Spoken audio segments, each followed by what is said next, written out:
Good morning, students. How are you all?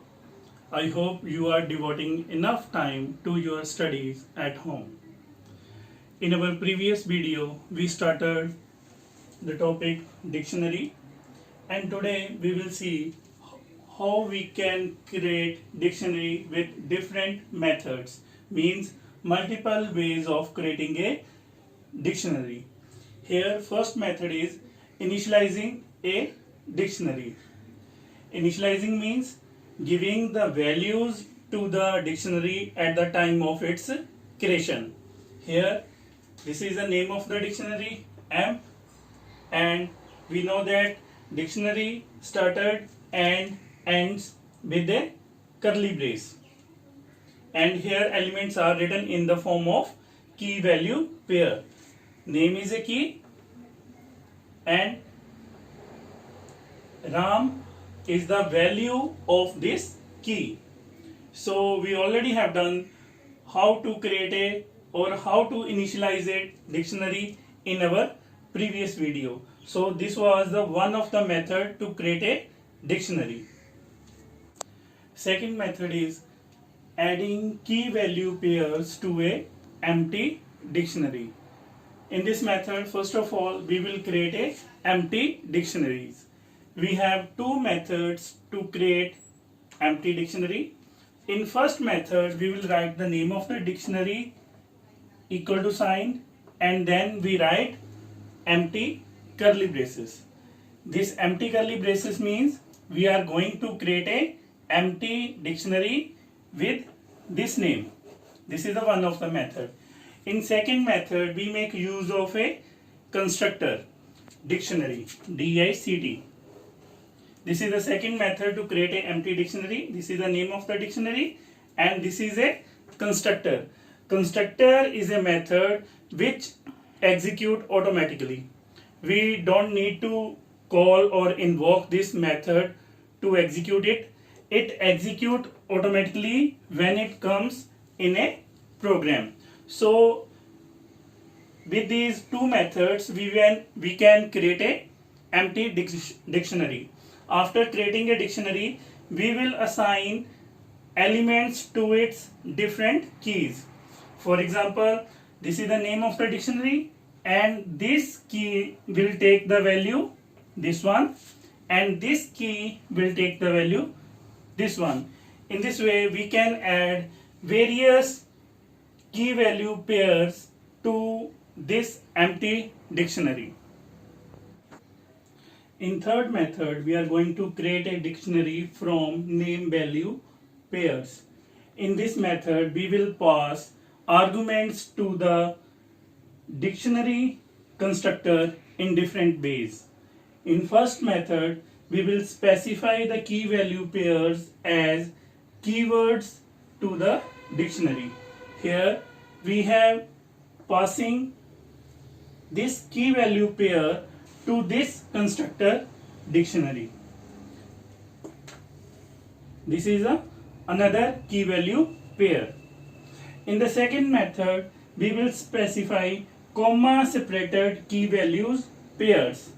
So you can see here we have written the key value pairs here and this is the second pair and both these are passed as argument to this dictionary constructor. So you can see there is a difference between these two methods. Here we have not used the codes for the keys. I have not written the codes here and neither here, but in this there are codes and also there are curly braces and this is without the curly braces. So these are two different methods to create a dictionary from the key value pairs using the constructor. In the third method, we will specify the key separately and values separately. Here we have made the use of this function zip. This zip function has two arguments. One is this one and this is the second one. These are two arguments to this zip function and zip function is an argument of the this dictionary constructor. Here these both are the keys and these both are the values. The zip function will associate the first element from the first pair with the first element of the second pair, and similarly it will combine the second element of the first pair with the second element of the second pair. In this way, with the help of zip and dictionary constructor, we can create a dictionary. Students, here is a code and we have to identify what will be the output of this code. So in this code, here is a dictionary student having key value pair Parth 1, Prince 2 and Ravneet 3. Here the value of k is equal to Parth. Parth is one of the key in the dictionary. V is equal to -5. Now here is a decision making statement. If k in student, k has the value Parth and this is our dictionary. If k in student, it means if the value Parth is the one of the key of the student. We know that Parth is the key of the student. It means our this statement is true. It means the statement which is written under this if statement that will execute. And in this statement we are going to update the value of the key k. Student k is equal to b. It means the k key of the dictionary student will take the value v. It means k is our Parth. It means Parth key of the dictionary will take the value -5. Did you get it? The Parth key of the dictionary student will take the new value b. It means we are going to update the value of the key k, which is Parth, and after that print the dictionary student. So what we will get? We will get the new value of the key Parth, and here is our output. Parth will take the value -5 because we have updated the value of the key Parth here, so it will take the value -5 and the rest of the element will remain unchanged. Next topic is deleting elements from the dictionary. Deleting elements means deleting a key value pair from the dictionary. Here we have two methods. In first method there is a del to delete the elements. We will write del, name of the dictionary, and in square brackets we will write the key. For example, del student, and in square brackets name of the key Parth which we want to delete. So it will delete the key Parth along with its value, which was -5 in our previous example. The second method is pop. We will write name of the dictionary dot pop and key in square bracket.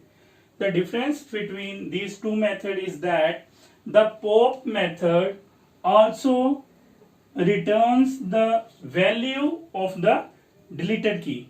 Here we are going to delete the key Parth. Its value was -5, so we will get -5 as our output. It will shows the value of the deleted key. Topic we have nesting of dictionary. Nesting means a dictionary within a dictionary. So here we have an example. You can see here, this is a dictionary employee. This is its first key and this is the value of the first key. You can see here the value of the first key is a dictionary in itself. Here we have the second key, and again the value of the second key is a dictionary in itself. So this is called nesting of a dictionary. Now we will see how we can print the value in case of nesting of dictionary.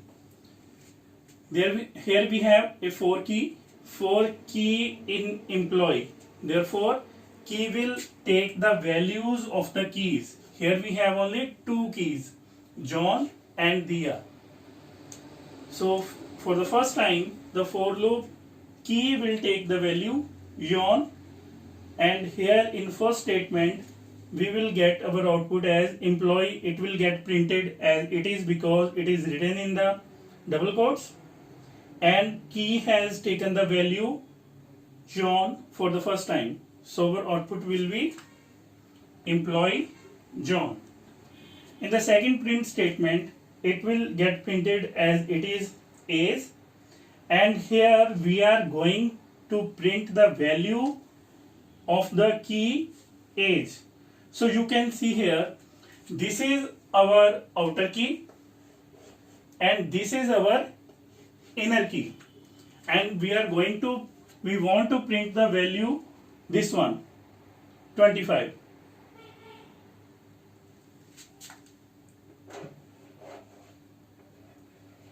We want to print this value 25. So we will use these both keys, outer and inner. Here you can see employee, this is our outer key and this is our inner key. So we will get the value under this inner key, employee, outer key, inner key.